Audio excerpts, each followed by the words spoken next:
I came back early, and the driveway was empty. My nameplate was ripped from the gate, and my mother and sister were standing by the porch with smiles that were both triumphant and cruel. They didn't offer a hello. They simply said they had sold the house. They used my own words against me, claiming family comes first, to justify forging my name and stealing my home. They expected me to break. They expected tears. But when I looked at my sister's proud face and my mother's nervous smirk, I only offered a small, quiet smile. Why? Because the house they thought they sold wasn't the house I owned. And the person who bought it? He worked for me. When Amelia Hayes walked up the familiar drive, she froze. The driveway was empty. Her nameplate, a simple brass con, was gone from the gate, leaving only two small, distinct holes where it had been drilled in. Her mother, Vivian, stood casually by the porch with a forced, brittle smile, and her sister, Chloe, leaned against her new white car like she owned the sun. "You're back early," Vivian said, her voice strained. Amelia looked past them, noting the changes. The curtains were different. The trim around the windows painted a strange new shade. New paint? My paint wasn't that color. Chloe grinned, swirling her car keys with theatrical flair. "Bad news, genius. You don't live here anymore." Amelia didn't answer immediately. She simply looked around the property with quiet, meticulous intensity. Vivian and Chloe laughed. A hard, sharp sound like a joke. They felt it had been waiting far too long to be told. Vivian finally delivered the core message, her smirk firming. "We sold the house. Needed the money to pay your sister's debts. You were gone too long." Amelia nodded slowly, processing the information without outward reaction. "And you didn't think to ask me?" Chloe scoffed, tossing her hair. "Ask you? You're the one who always says family comes first. Guess we took your advice."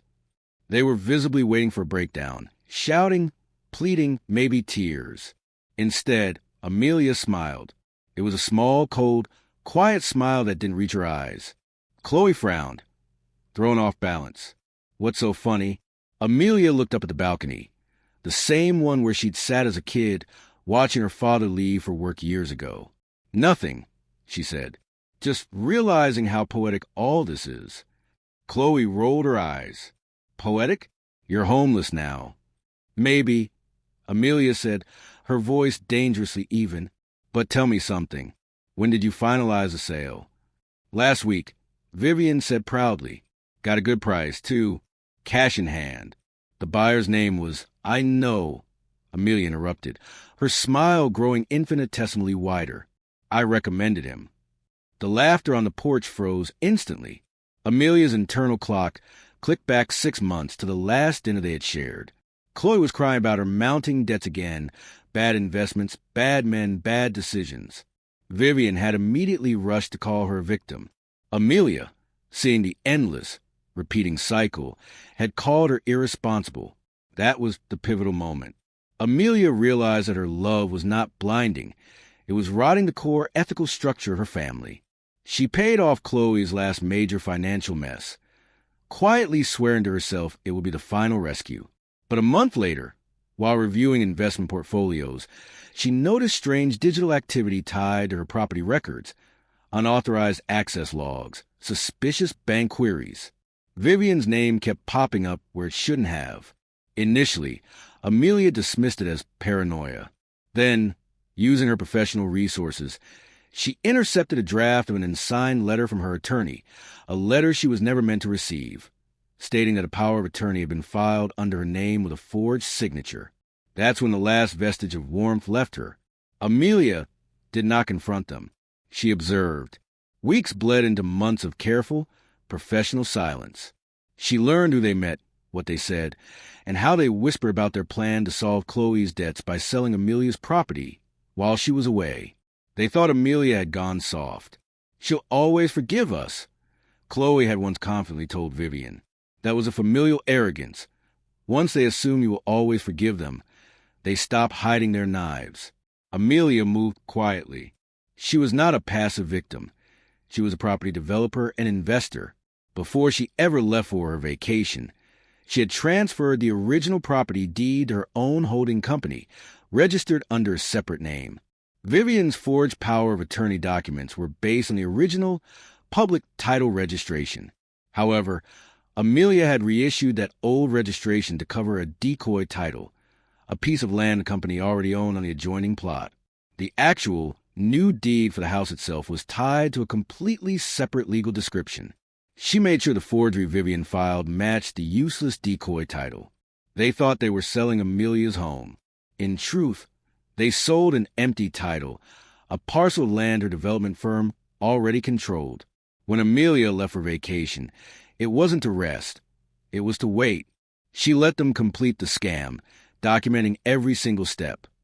The paper trail, the proof of forged authorization, the fraudulent sale, and the tax evasion inherent in the rushed cash-in-hand deal. She wanted absolute legal proof of their criminal intent. You recommended the buyer? Vivian asked, her voice suddenly unstable as she recalled Amelia's earlier strange comment. Yes, Amelia confirmed, pulling a folded set of documents stamped with a corporate seal from her coat pocket.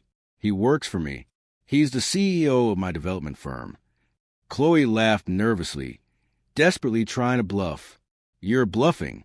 You don't have a firm. Amelia handed her the paper. Read it. Chloe did.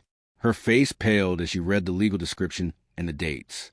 This says the title was 2 years ago. Exactly, Amelia finished, her voice dropping to a cold whisper. The house you sold wasn't yours. It wasn't anyone's. The sale you made is fraudulent. The buyer is a controlled entity of my firm. The money you received is marked for immediate investigation. Vivian's lips trembled. You wouldn't. You can't send your own family to jail. I won't, Amelia said coldly, stepping closer. The law will. You forged my name, stole my home, mocked me to my face, and you thought I'd come back to beg for mercy. She took out her phone, pressed play. Chloe and Vivian's voices filled the air, a recording from a week ago, discussing their plan. He'll lose everything. Let him cry. Chloe's eyes widened in horror. You recorded every word. I filed everything this morning, Amelia stated. Forgery, fraud, and financial misconduct. But I'm not doing this out of revenge. She looked at her mother and sister with absolute finality. I'm doing it so the next person you decide to betray will see you for what you are. Amelia looked at the old house one last time, a final, quiet breath of resolution. You already did, she said softly. By evening, the police arrived. Amelia didn't watch them being taken away. She didn't need to. The real house, her real home, stood behind the next gate. The same design, the same balcony, but untouched by their poison. She unlocked the door and stepped inside, breathing in the quiet. She wasn't smiling anymore. She didn't need to. Some debts can't be repaid in money. But justice pays with precision. I didn't watch them being taken away. I didn't need to. The cost of their betrayal was calculated down to the last forged signature and the last tax evasion loophole. My revenge wasn't personal. It was professional, ensuring that the law, not my anger, delivered the absolute final consequence. When does family loyalty end and criminal accountability begin? Have you ever had to use cold logic to save yourself from those you love? Share your boundary-setting moment below. If this story of surgical justice moved you, like and subscribe to Dramatic Paths to find out the true price of deceit.